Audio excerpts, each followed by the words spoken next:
Indonesia successfully held the 2022 World Conference on Creative Economy WCCE in Bali on the 5th to 7th of October 2022.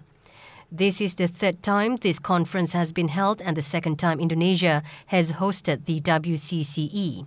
This third world-level creative economy conference includes a number of agendas, including Friends of Creative Economy, WCCE Expo, ministerial meeting, gala dinner, and other interesting agendas. Besides being a place for discussion about the creative economy, this conference also has the output of the Bali Creative Economy Roadmap, which is a strategy to include the creative economy in the context of global economic recovery. Bangkitkan ekonomi dan membuka lapangan kerja, serta menampilkan kontribusi nyata ekonomi kreatif yang merupakan salah satu sektor unggulan dengan pertumbuhan yang pesat dan signifikan dalam mendukung pemulihan global dan ketahanan terhadap tantangan masa depan.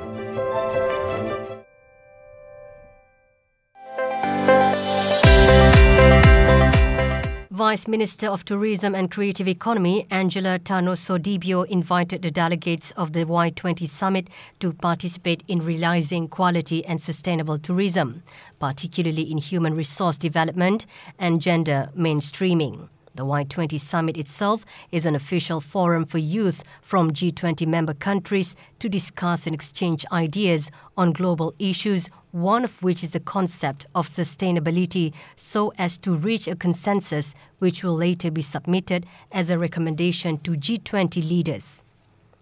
Sustainability issues have become a public concern since the COVID-19 pandemic hit. The Minister of Tourism and Creative Economy is also intensifying programs with the concept of sustainability, ranging from the carbon footprint program to waste management in tourist destinations. With the theme, Youth at the Forefront of Diversity and Inclusion in the G20, the Y20 Summit is expected to be a forum for young generations' ideas to produce quality and sustainable tourism and creative economy sectors, thus creating more jobs.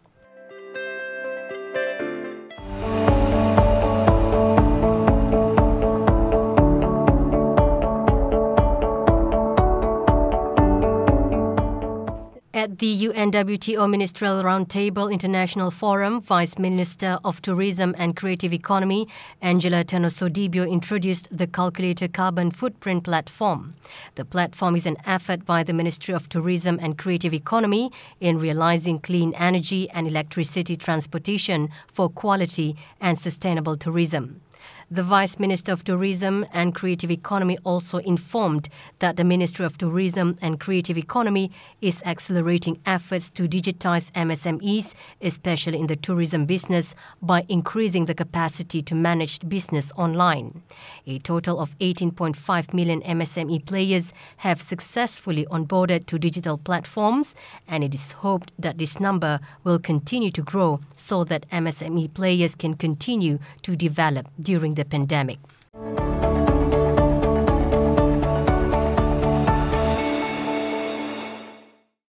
Coordinating Minister for Maritime Affairs and Investment Luhut Binsar Pandaitan has underlined on the need to further increase the country's aquaculture production, such as shrimp to help Indonesia cope with global economic uncertainties.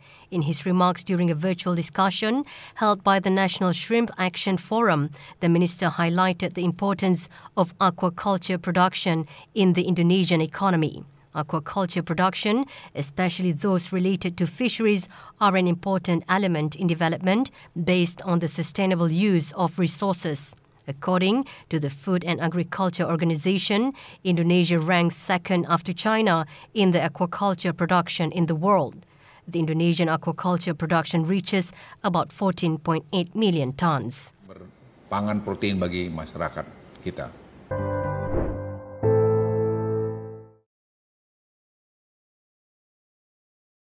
Ministers and heads of national space agencies held yesterday endorsed the Jakarta Ministerial Declaration on space applications for sustainable development in Asia and the Pacific at the closing of a high-level meeting co-organized by the United Nations Economic and Social Commission for Asia and the Pacific and the government of Indonesia. The press conference, 4th Ministerial Conference on Space Applications for Sustainable Development in Asia and the Pacific, was held yesterday in Jakarta. United Nations Under-Secretary General and Executive Secretary of ESCAP, Armida Salsia Ali Sabana, said the declaration shows strong commitment of countries to use innovative space applications to address outstanding and emerging development challenges of persistent poverty, food security, threats to global health, and increasing vulnerability to disasters, climate change, and environmental degradation.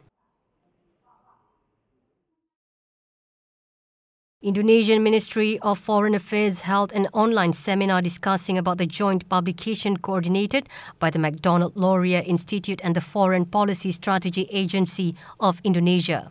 A new outlook strengthening cooperation between Canada, Indonesia and ASEAN in the Indo-Pacific on Wednesday, October 26, 2022. The moderator, Jonathan B. Miller, Director of Indo-Pacific Program, started the seminar with keynote speeches made by Head of the Foreign Policy Strategy Agency, Dr. Yayan Ganda Hayat Mulyana, Ambassador of the Republic of Indonesia to Canada, Daniel Tumpal, S. Simanjuntak, and the Director General Southeast Asia and Oceania, Ms. Marie Jose Langlois. They expressed and shared their perspective regarding the collaboration and relationship between Indonesia and Canada and the potential opportunities they see within the friendship of both countries. Dr. Yayan Mulyana mentioned that this year also marks the 70th anniversary of the diplomatic relations of Indonesia and Canada. About future issues, collaborations, and potential opportunities to strengthen. There are 4 points regarding the research and innovation in the Research and Innovation Ministers Meeting, RIMM. The 4 points aim to treasure the sustainability of the world. The 4 points are: first, protection, conservation, restoration, and sustainable use of biological diversity and related ecosystem services.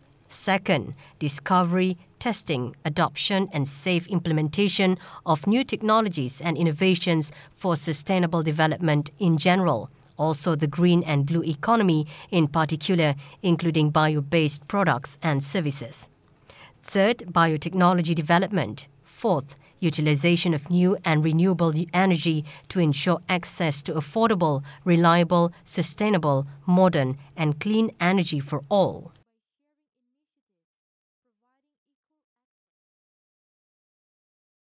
Sumpah Pemuda, or the National Youth Pledge Day, falls on October 28 and commemorated by all Indonesians with a ceremony to remember the movement of youth organization in the country since 1928. The Youth Pledge Day, or Hari Sumpah Pemuda, on October 28, 2022, is the 94th anniversary of the youth organization movement back in 1928. This year, the Youth and Sports Ministry releases a logo of Youth Pledge Day with a number of 94, which has color combination describing Indonesia's diversity of various tribes, ethnics, and cultures, but remained united.